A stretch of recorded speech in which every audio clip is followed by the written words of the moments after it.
Hello, welcome to Channel X TV. In the run-up to Halloween, which is why I'm so delighted to be today to be joined by Fraser, one of the founders of MorphCostumes, to tell us a bit more about his Halloween business. So, hello, Fraser. How are you? Hi, Chris. I'm great. Thanks. Right in the middle of our busy period, but thank you for having us on.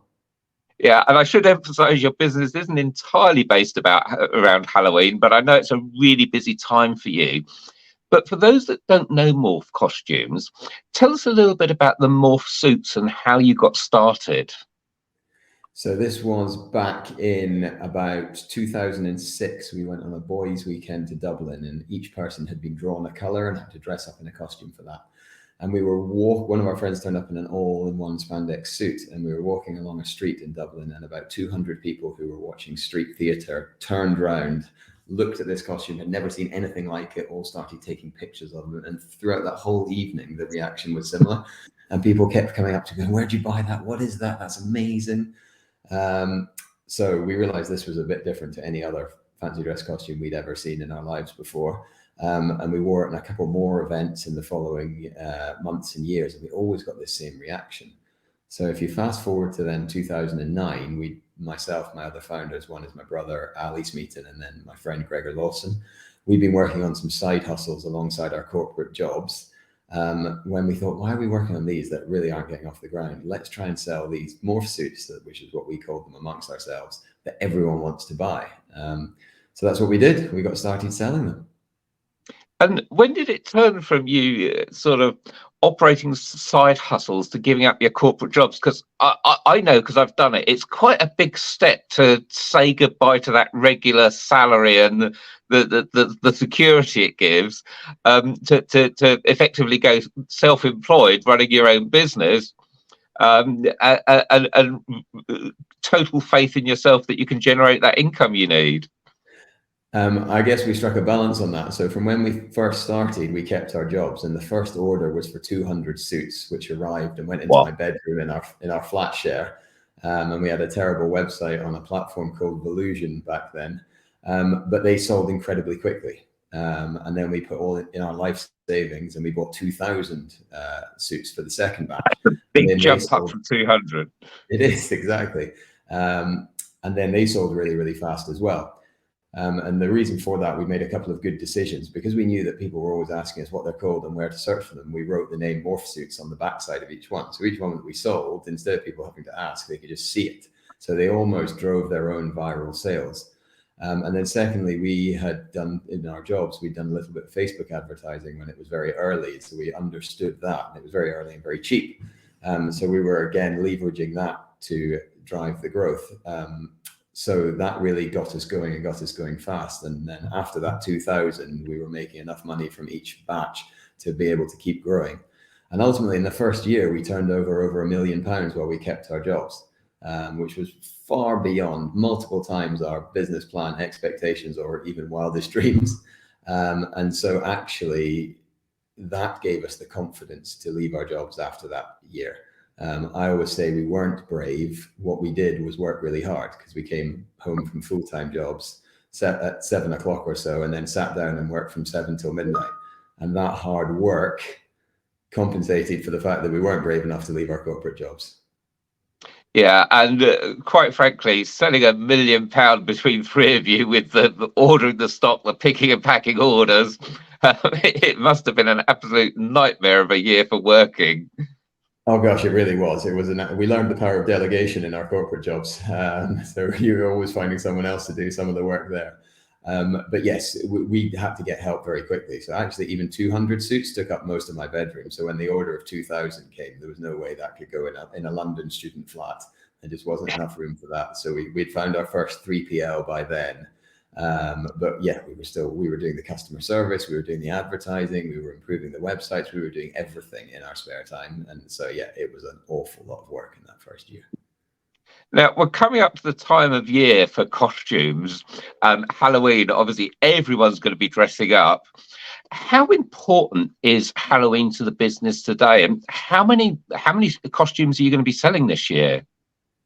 So Halloween is our most important season, but it's important to note that it's not our only season. So I think in October we will do about 40% of our annual revenue, but actually you then go straight into Christmas. And then we've got European Carnival, which is related to Lent. So instead of having Pancake Day like we have in the UK, a lot of the European countries have a 3-day costume party. So that keeps us going through the winter.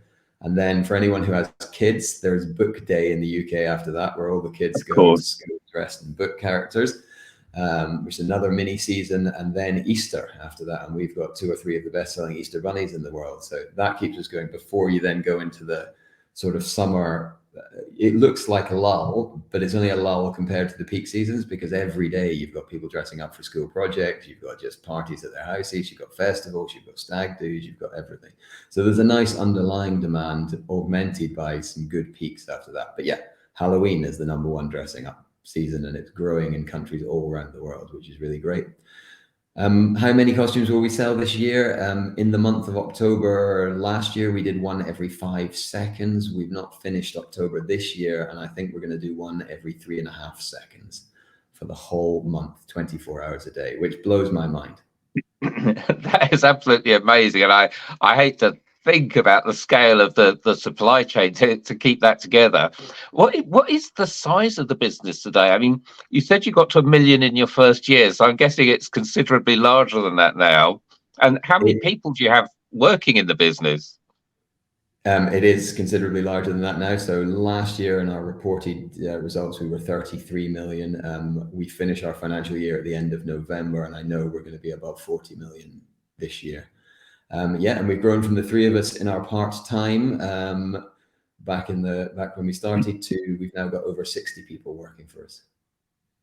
That's absolutely amazing, and it's great to see a homegrown British startup get to that sort of scale in such a short time. But I want to turn to your international sales and Amazon in particular, and dig into how has Amazon helped you grow your business, and what's been the most important services that they've helped you with.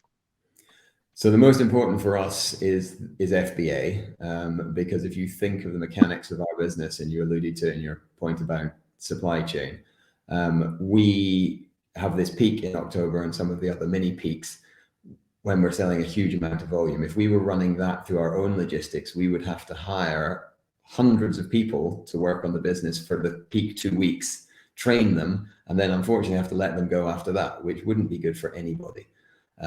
So the fact that FBA has such scale that it can deal with our volumes without any problems at all is brilliant, because it takes away all that hassle and lets us focus on the marketing, the content, stuff to drive sales.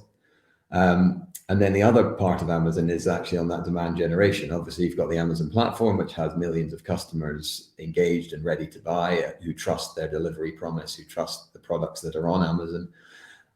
So that gives you a great base to work within. And then once you understand the mechanics of how to be successful on Amazon, we've been able to scale because we've been able to lift and drop that into other countries. So once you know what you're doing in the UK, it's not identical, but it's very similar. So you can move that to other places where there's demand. And we went to the US, and then we expanded out through Europe, and we have native language speakers to make sure that we get all the content correct.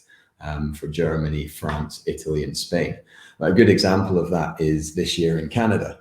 So previously, we've been serving Canada, a population of about 30 million people, through the North American or the Pan-American fulfillment network. So the Canadian would buy it from stock that is in the FBA network in the USA, not North America, but they pay a bit more for it. There's a few confusing taxis, and it takes longer to get there. So it's not an ideal experience. So this year we moved our range into Canadian FBA, and we've gone from selling $500,000 same time last year to selling $1.5 million this year. And we would have been able to do lots more of that if we had more stock.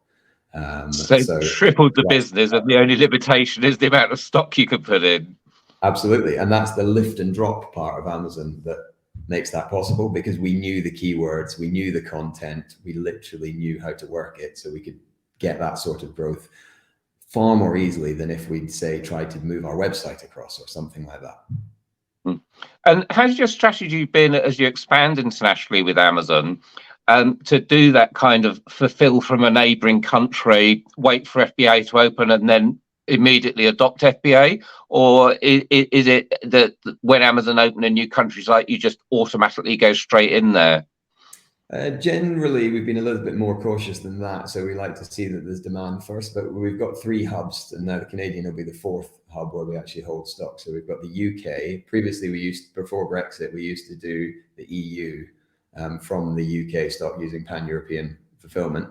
Obviously, Brexit put that hard border and again put similar barriers in the way as per the USA-Canada barrier. It's slower and with more confusion for customers. So that made us open up another base in Europe. So we've got now the range is duplicated: Europe, UK, US, and finally Canada. And we're happy using that around Europe. So we wouldn't have our full range duplicated from Germany to France because pan-European covers that. I guess the way we expand, if you think of the new markets that have opened in Europe, is somewhere like the Netherlands or Poland or Sweden. First of all, we put our listings in there, but generally in English, which is suboptimal. We wait to see what level of demand there is, and if it looks like there's good demand, then we will hire a native language speaker, focus on the market, translate it, and start doing it properly. But it's a little bit chicken and egg. So we wait for Amazon to launch, and then we see if there's demand there, and then we do it properly. And that stood us in good stead. The next one on our list, we will move stock south from the USA into Mexico because we have that fully translated, but we don't have stock there. So we expect to be able to do that similar sort of tripling of the business by moving the stock down there. That's an amazing business. And I've got to ask the question, you've grown so rapidly over the last few years. What's next for morph suits? How many people can buy a morph suit before everyone in the world's got one? I think that's a key point. So the first 3 years of growth was all spandex suits, morph suits. And then ultimately we almost became a victim of our own success because most people who wanted a morph suit had at least one morph suit, and we were starting to hit the buffers on how we could grow that business. So after a few tough years, it was in 2015 that we moved the focus of the business to doing all sorts of costumes. So spandex suits are still about 10% of the business, but we now focus on making a great witch, a great skeleton, a great 70s costume, 80s costume. And there are so many themes. We have just over 1,000 designs, but the biggest costume companies in the world will have 10,000 designs. So we have a long way to go to close that gap in the number of themes that we cover. And I see this all the time. I have 3 kids, and whenever they do a project at school, they often finish it with a dress-up day.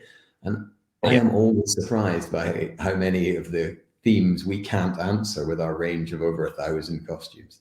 So I know that we've got a long way to go, and there's plenty of demand still to meet. And we've got a design team working on it. We launched over 250 new products this year, and we're going to keep doing that and keep accelerating that to close that gap.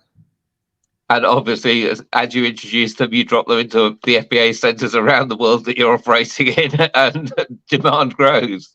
Exactly. That is exactly right. So we get the growth from the extra products and rolling them out around the world, but then we also compound that growth by rolling out the new countries. So I just talked about the Netherlands. We'll translate that in the next year or two. Poland will translate that in the next year or two. I just came off a call from the international sales team with Amazon India, who were showing me data on why there's a market in India for our type of products. And I wasn't aware of that. So there's another one to add to the list. So as fast as we can keep up with the Amazon keep opening new markets. I know it just came onto our Seller Central account that I think Brazil is now in the North American fulfillment network. So again, that will be, as we move stock into Mexico, we'll start testing in Brazil, and then another step in a year or two will be putting stock in Brazil. So you can see how it goes. More products, more markets.